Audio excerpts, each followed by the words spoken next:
Welcome to episode 14 of Pandemic Preparedness here at BioDefense.com. I'm your host, Mike Adams, the Health Ranger. So much is unfolding, even as I'm recording all of this, that it's just absolutely astonishing. This chapter here is going to focus on the likely outcome of being ordered into isolation. And what's fascinating and also frightening about this outbreak is how everything that we're seeing in Liberia and Sierra Leone is really a roadmap for what's coming in the United States or Spain even, or Europe or other countries where this outbreak is very likely to end up. Now, since I recorded the last chapter, the Washington Post did a really fascinating story called The Ominous Math of the Ebola Epidemic. And in this story, they talk about how every one infection is leading to an additional 1.5 to 2.0 new infections. So this is doubling, the number of infections are doubling about every 3 to 4 weeks. It doesn't take long for that to explode completely beyond any ability of any world government or medical system to keep up with it. And in fact, the Washington Post talks about how desperately we need to have people in hospitals and treatment centers, and yet there simply aren't enough beds. For example, they say that to halt the transmission of the disease, you need to have about 70% of infected people in treatment centers. And right now there's only about 18% of infected people in treatment centers. And then a month from now, they estimate that we're going to need 45,000 to 50,000 people in treatment centers. And in 2 months, that's going to be 100,000 people. And in 3 months, that's going to be 200,000 people, and so on. And now, how many beds are there in Sierra Leone, Liberia, Guinea? Just a few hundred, really, and many of the doctors and nurses, medical staff have fled. This is also happening in Spain, where the nurses and doctors are now resigning en masse because they do not want to treat possible Ebola patients who came into close contact with that nurse who died there from Ebola after acquiring it from a missionary. So what we're seeing is the collapse of the medical system at the same time that mathematically we need to be seeing really we need a medical system that is 100 times larger than it is today in terms of number of people, staffers, number of treatment beds and centers. And it's just not happening. It's just not happening. So mathematically, it is almost impossible to see how this can be contained without some kind of intervention that really turns the tide on this thing. And the real concern right now is that this is going to become a global endemic disease that burns through populations everywhere, continuing without end, kind of like AIDS, but with a far, far higher fatality rate. AIDS is child's play compared to Ebola. So mathematically, even the experts can't see a scenario where this gets controlled in any kind of easy solution or quick solution. There is no circumstance that is on the drawing board, so to speak, that could solve this problem. In fact, the Washington Post quotes the president of Sierra Leone saying the country desperately needs 750 doctors, 3,000 nurses, 1,500 hygienists, counselors, and nutritionists, and those people aren't coming. They just aren't coming, and the number of infections is doubling every 30 days, roughly. So it is very difficult to see any kind of a scenario in which this is controlled or brought under control, a transmission is halted. And I recently wrote a story warning about the effects of that. Ultimately, you've got to realize that this is going to get into South America. And if it gets into South America, I very much doubt that the governments of many of those nations in South America can keep a lid on this outbreak. So you're likely to have an exploding outbreak throughout South, perhaps Central America, and that could lead to a massive influx of infected patients heading north into the border of the United States, thereby infecting people in America and eventually Canada as well. So it's very difficult to see how this could possibly be controlled. Now, in Liberia, the situation has become so bad that the state is turning to some rather desperate measures to attempt to bring this under control.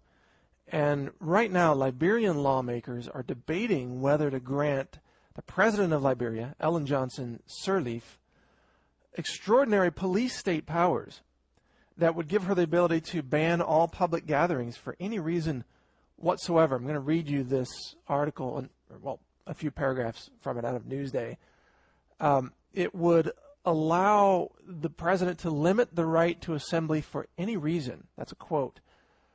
And right now, the government is in a 3-month state of emergency that began really 2 months ago, so it's continuing another month.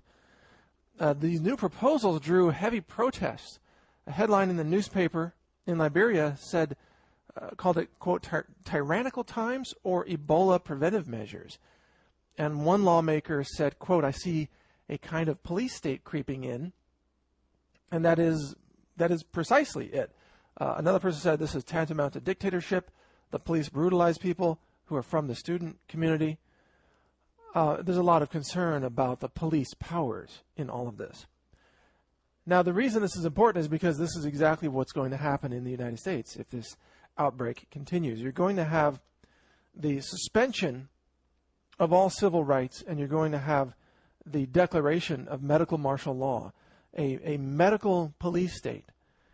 And there's already talk out there of people being issued vaccine ID cards and having to consent to mandatory Ebola vaccines, and to be able to show that card at checkpoints, which could be established, or to be able to travel, to be able to cash a check, to be able to essentially do anything in public whatsoever, maybe even to vote. So they will strip you of all rights unless you have this vaccine ID card. Now, there's no proof that that is the case yet. That's conjecture, but there's talk of that happening, and it seems like it's a logical extrapolation of the direction in which this is going. You've got governments turning to more and more desperate measures, more police state measures to control the population in order to try to stop the transmission of Ebola. So there's no telling what could be invoked in Europe, in Canada, in the United States, or South America, or other nations if this continues to spread far outside of Africa. So be ready for it. Now, the real focus of this episode, this chapter, is about the coming mandatory isolation orders. If Ebola begins to really spread in the United States, or whatever country that you are in, it is very likely that at some point the population will be ordered into self-isolation, which means that you'll be ordered to stay home, to not come out at all. You can't go to the grocery store. You can't gather in groups. You can't go to work. You can't go into a city bus or a subway or any form of public transportation. You can't gather for any reason whatsoever. Everyone would be ordered to stay home and isolate themselves for some period of time while the government attempts to break the chain of transmission, which might be completely impossible to do. But they're likely to try this anyway. Now, if you're ordered into this state of isolation, a couple of questions should come to mind. Number one, do you have the supplies to be able to survive a mandatory isolation order? In other words, do you have food, water, medicine, power, communications, heating or cooling, or alternatives to that? Do you have the ability to protect your family, your household? Do you have the ability to care for yourself, your pets, your family members, whatever is needed? And then the second question immediately after that is, how long? How long could this last? In Liberia, there was already a 3-day mandatory isolation ordered. But that was just the first. There could be much, much longer durations ordered based on how desperate the government has become over the outbreak. It's not difficult to imagine people being ordered into isolation for a period of weeks in a really bad outbreak scenario. Or perhaps this would be regionally ordered. So if there's an outbreak in your particular city, and for this example, let's pick San Diego, just because we pick random cities for examples here. But let's say San Diego is under quarantine. It could be that people who live in San Diego would be ordered to stay in their homes for a rather uncomfortably long period of time. It could be an extended self-isolation order, or what they might call shelter in place.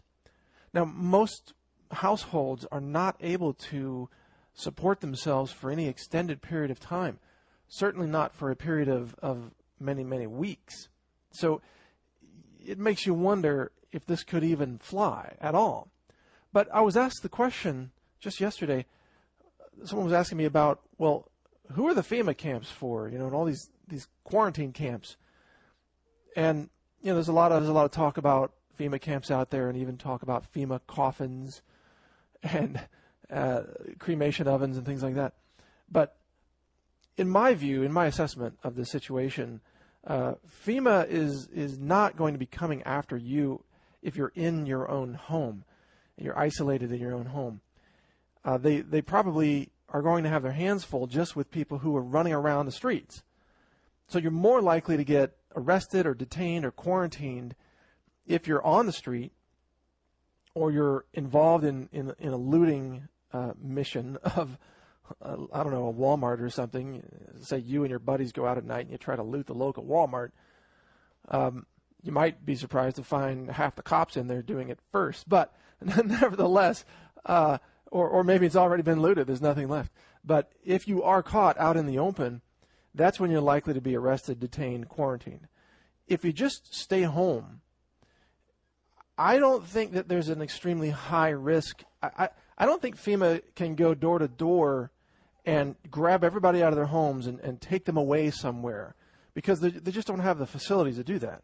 They physically don't have the space, nor, I think, the manpower to do that. Now, I've heard some people say, well, they could use football stadiums and they could use large facilities that are available out there, and they could relocate a lot of people. Well, they could for some limited number, but they could not house millions of people like you have in cities like San Diego or Los Angeles or New York City and so on. So I wouldn't be overly concerned about being, taken out of your home and, quote, rounded up and taken to a FEMA camp. If you can stay home and stay in isolation and take care of yourself and your family, you're probably going to avoid most of the efforts of the authorities, who are out there really mostly trying to keep the peace and trying to detain people who look like they're infectious. So, again, the number one targets are going to be people running around the streets, mostly at night probably, or people who become symptomatic in public. So if you're at the local bank and you start vomiting up blood, then obviously someone's going to call the authorities, and you're probably going to be quarantined in a non-level 4 biohazard facility. In other words, a facility that's not equipped for level 4 biohazards, which Ebola is, and you could very quickly find yourself in quarantine with a bunch of people who are possibly even sicker than you are, and that's not a good scenario. So this is why, again, it's very, very important to be able to stay home, to be able to ride out any kind of an isolation order and stay healthy by making sure that you don't catch Ebola. Overall, it's very clear that isolation is the answer to stopping Ebola. Now, perhaps maybe there'll be a miracle drug or a miracle vaccine or something that does actually work instead of like flu vaccines, which don't. So maybe there'll be some medical miracle that comes along, but I wouldn't bet my life on that. Societies are going to need to practice a lot of isolation, and then, of course, those individuals who want to boost their immune function with natural remedies or natural immune supporting substances, they're the ones who are going to be most likely to survive. But isolation, you're going to see that across the board. Now, I want to address a couple of myths here real quick that are circulating about Ebola. One of the myths is that Ebola isn't that hard to catch, and it's no big deal. We shouldn't be worried about it. We've got the best hospitals in the world. So let's address some of these. Number one, if it was difficult to catch, then it wouldn't be doubling every 3 to 4 weeks, obviously. Apparently, it's very easy to spread from one person to another, which is, of course, why it's spreading. So to say that, well, it's hard to catch, it's not very transmissible, all these claims that we hear out there are nonsense. Otherwise, it would never have reached the point where it already has reached today. Secondly, people say, well, we have the best hospitals in the world. Well, so does Spain. And a nurse caught Ebola in Madrid while treating another patient who was infected, and she had access to medical gear, and she had access to the best hospitals in the world. The hospitals in Madrid are just as good, or if not better, than hospitals anywhere in the United States. So, they had first world technology. Spain is an advanced country, and still she caught it. So just having first world hospitals isn't enough. And the truth is that the Ebola virus doesn't care how expensive your medical bills are. The Ebola virus will spread regardless of your economic status. It does not discriminate against people based on income, skin color, religion, sexual orientation, or anything else. Ebola just spreads because it can. Literally, that's why it spreads, because it can. So all these ideas that, well, we have the best hospitals in the world, or it's hard to catch, and so on, are nonsense. These people that walked in and out of Thomas Duncan's apartment in Dallas while wearing no protective gear, truly insane. Because everybody who's a virologist who has worked around level 2, level 3, or level 4 biohazards, and Ebola is level 4, which is the highest level. There is no level 5. But anybody who's worked around these knows that you should be terrified of a level 4 biohazard unless you're wearing very heavy-duty protective gear. These people that deal with these at the U.S. Army Research Center, Fort Detrick, for example, they wear 3 layers of protective gloves, positive pressure suits. They have years of training. They are very, very careful. They don't even use scalpels, for example. When they're researching monkeys and drawing blood and so on, they don't use scalpels because the risk of being cut and then killed is so high. All you need is one drop of blood on a cut or a nick or a needle prick, and you can contract Ebola that easily. So anyone who did walk in and out of Duncan's apartment who does not have Ebola should consider themselves extremely lucky. They dodged a bullet, and that bullet could have very easily cost them their lives. Now, there is going to be an effort, actually it's already underway, to really downplay the severity of the outbreak. This has been true throughout history, except with the swine flu situation, which was completely fabricated and hyped up and exaggerated to sell vaccines. But when it comes to things that are really deadly, like Ebola, the government tends to go out of its way to downplay the situation in order to calm fears and prevent people from going into panic. For example, in U.S. history, there was an outbreak of Ebola in the Reston facility where they had over 400 research monkeys.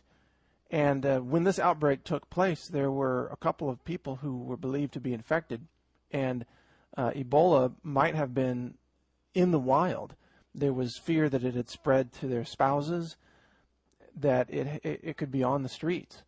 And so, talking to the press, there was a concerted effort to downplay the severity of the problem, to describe it as not that dangerous, to say, oh, this is just routine.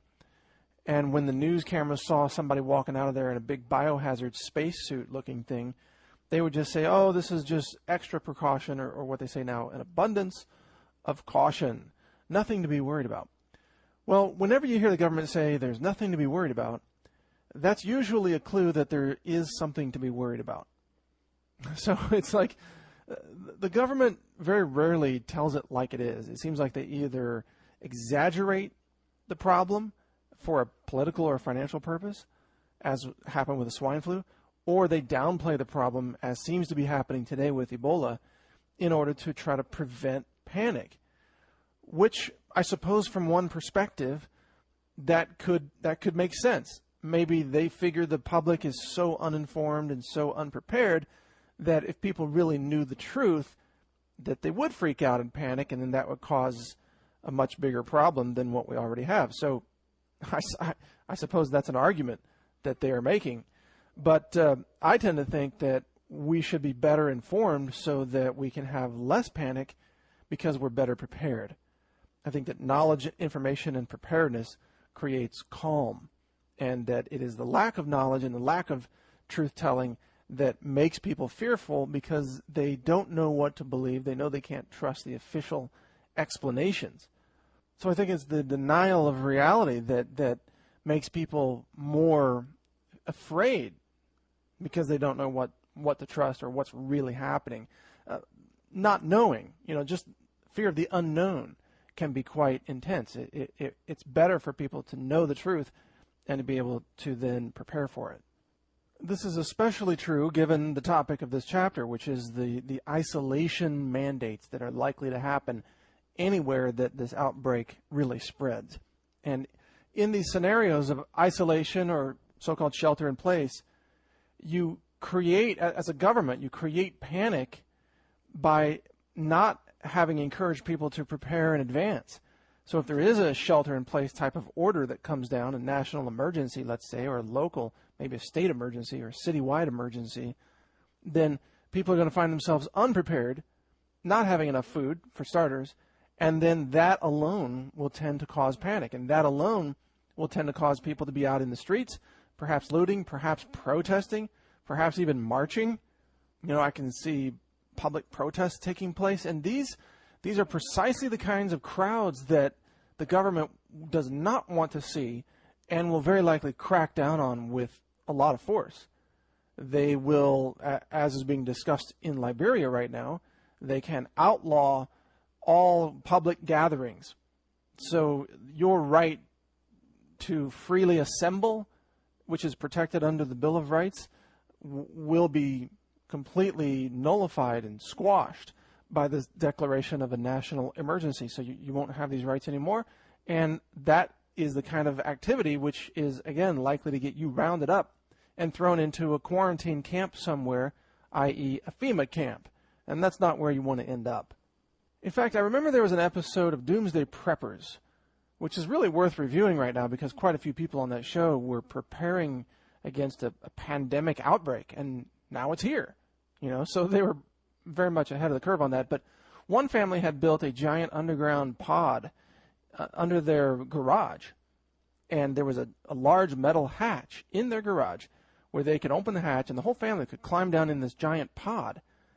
I mean, it was huge, very large. It went down like 16 feet below their garage.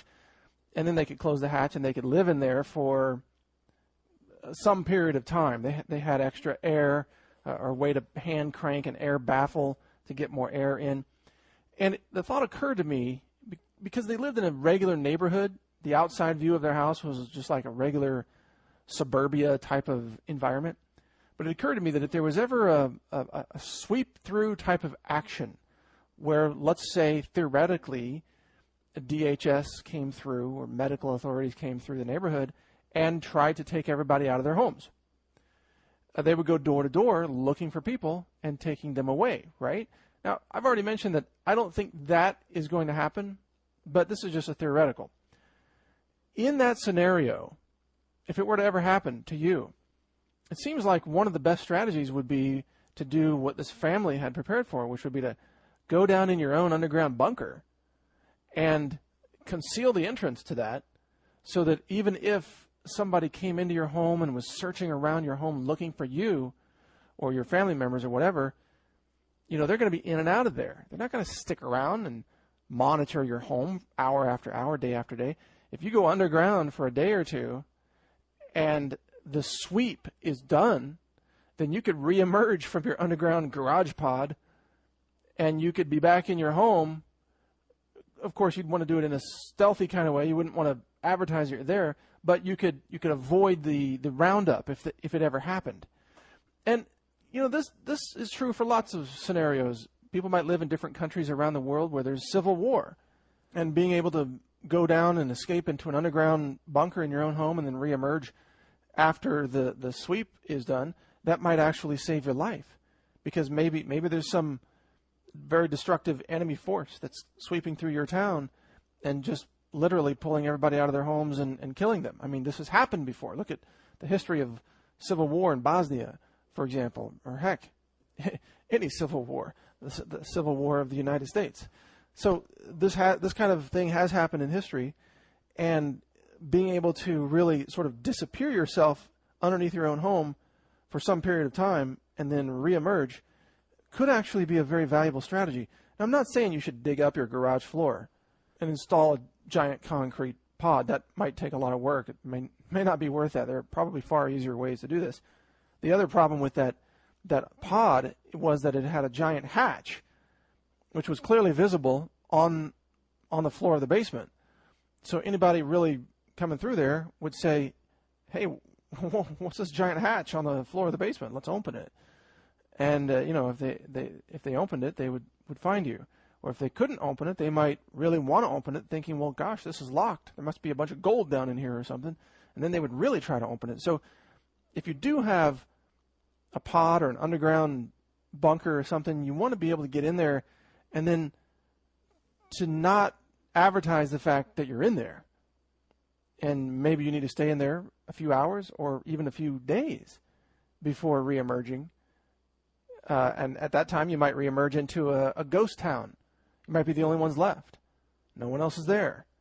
So obviously, you'd want to practice light discipline at night. You don't want to turn on your lights. You don't want to, create smoke by burning things. You don't want to create any signals that sort of advertise the fact that you are still there when the authorities think that area has been cleaned out, at least under this theoretical scenario. But again, I have to emphasize, I really can't see FEMA having the resources, or even DHS, going door to door pulling people out of their homes. It seems like they would want people to stay in their homes. I can see them going through the streets and picking up people who are wandering around under martial law, for example. I can see them picking up looters. I can see them cracking down on protests. All those kinds of things are very viable under an outbreak scenario, but it's difficult to imagine them going door to door taking people. Now, could they go door to door demanding everybody be vaccinated? Yes, that is potentially very likely. I could definitely see that. And they will probably use census data to determine how many people are at your location, which means, therefore, how many vaccine shots they should give. And this sort of brings up one more reason why I think some people are rightly concerned about their privacy when they're giving answers to census data or census questions. If you said there are 5 people in your household, then and if there's a vaccine mandate, they're going to show up and say, well, all 5 of you line up to get your vaccine, because now it's the law. You can't say no.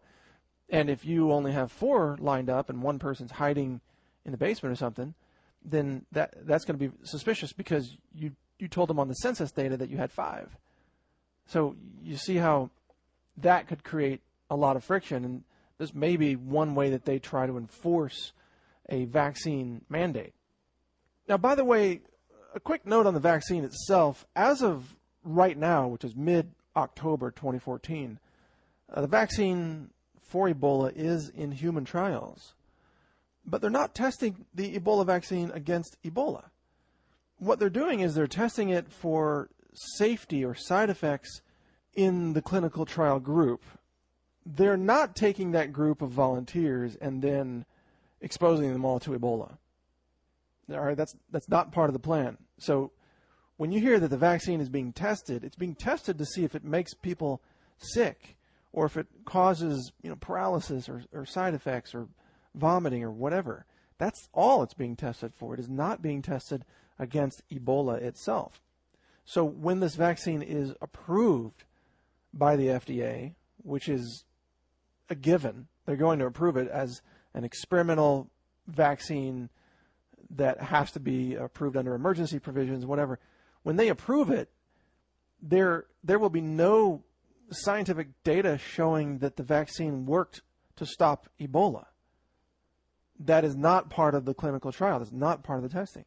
So you're going to probably see a lot of aggressive pushing of this vaccine to say, well, everybody needs to be vaccinated. It's been proven safe by the FDA. Well, okay, maybe it's been proven safe, but has it been proven effective? Does it stop Ebola? Or how effective is it exactly? Does it reduce your risk of dying from Ebola by 1% or 90%? Because flu vaccines are not very effective. All the data out there show that the flu vaccines prevent flu at best in about 1/2 to 1 person out of 100. So about 99 people out of 100 who take the flu shot derive no benefit from it. Now, those numbers may be very different in an Ebola outbreak with a very high fatality rate. Let's say the fatality rate of Ebola is 50%. Let's say it's actually higher at the moment, but let's just suppose it's 50%. The fatality rate of the flu is really far less than 1%. So perhaps if there's a vaccine that does work, then it could reduce fatalities substantially from Ebola, again, if it works. But they won't know that by the time it is approved. So if you agree to take this shot, and you may have no choice because they may line you up essentially under threat of arrest and say you're going to take the shot regardless. So if you take the shot, you may have no benefit. It may be a neutral effect, for example, no benefit and no downside. It could be a negative effect, that there's some side effect that they covered up because they have total legal immunity, especially with vaccines in a national emergency. So you could have a devastating side effect that could actually potentially kill you or put you into a coma, or maybe it does nothing. And then the third outcome is that maybe it's a positive effect. It could actually reduce your risk of either contracting Ebola or replicating Ebola inside your body if you do contract it, so thereby reducing your risk of dying from it and possibly transmitting it to others. So you've got this huge spectrum of effects to really watch for, everything from neutral to extremely negative to potentially even extremely positive. We just don't know. There's no evidence either way at the moment, and there won't be any such evidence on the day that it is released and approved by the FDA. That's the whole point here, is we still won't know if it works on the day that it's released. And it is not at all likely that the government is going to accept no as an answer or honor vaccine exemptions in a big outbreak emergency. This is going to be a very contentious issue because there are so many people who don't want the vaccine and who believe they have the right to say no to vaccines. With a very high fatality rate, Ebola circulating in the wild in your local area, the government is probably not going to honor any kind of vaccine exemptions. They're just going to force everybody to be injected. Now, maybe the vaccine itself, the Ebola protein part of the vaccine, might indeed be harmless. But the question is, what else are they going to put in the vaccine? Will they put adjuvants in it? Will they have mercury in it as a preservative? Will they have aluminum in it? Will they have oil extracts in it, which they've used in some vaccines as an adjuvant? What else are they going to put in that vaccine? That is the question. Or will there be things that in the vaccine that they didn't intend to have in it? For example, the polio vaccine was injected in about 98 million Americans, even while it contained a hidden cancer virus called SV40. It was actually a simian virus from monkeys. This virus was injected into almost 100 million Americans, and this is a true history that the CDC doesn't like to openly admit, but in fact they scrubbed it from their website, I think, in 2013. But it is true that happened. So that was caused by a mistake, an oversight, because vaccine manufacturing isn't a perfect science. There can be mistakes anywhere along the way. So what if there's another mistake and there's some other virus that gets into the batch that they didn't intend to have in there, but it gets in there anyway because of a quality control problem, And then all of a sudden, everybody is forcibly being injected with this other virus that might cause cancer 5 years down the road, or rabies 5 years down the road, or who knows what. It could be almost anything. So this is a reason why a lot of people are very skeptical about vaccines, and they want to be able to maintain the right to say no, even in a massive pandemic. But the real rule of thumb here is, if they don't find you, they can't vaccinate you. So if you're underground in your bunker, in your pod under your garage, or if you're out in the country somewhere in some very remote area, and they're probably not going to be sweeping through that area, or they literally can't find you, they physically can't find you because you're in your log cabin somewhere way out in the wilderness, then obviously you're not going to be forcibly vaccinated. And whether that's good or bad has yet to be told. That chapter of history has not yet been written. But rule of thumb is, if they can't find you, they probably can't jab you with a needle. So the bottom line here, to wrap all this up, is, number one, prepare for isolation. That is a mandatory isolation where you're going to need to lock yourself down in your own home, shelter in place. This would follow a declaration of a local emergency or a national emergency. I don't think the risk of door-to-door taking people away is a very high risk. But I do see a very high possibility of door-to-door vaccine mandates with a vaccine that is not proven to even work. So that's something to watch out for. Make sure you have enough supplies to survive in your own home for an extended period of time. This includes heating and cooling, depending on what you need in your area, but of course food, water, medicine, basic personal hygiene, communication, batteries for emergency lighting, things like that. Also, of course, self-defense for your home to ward off the looters that are likely to be running around. And again, the people most likely to be taken into quarantine are going to be the people who are on the streets, who ignore the orders to not be on the street. Martial law. This is medical martial law now. This is a police state scenario, and people who are out and about, especially at night, are likely to get picked up and thrown into quarantine centers, which is really kind of a death camp scenario. So you obviously want to stay away from that. Stay home. Try not to cause trouble. Have enough supplies.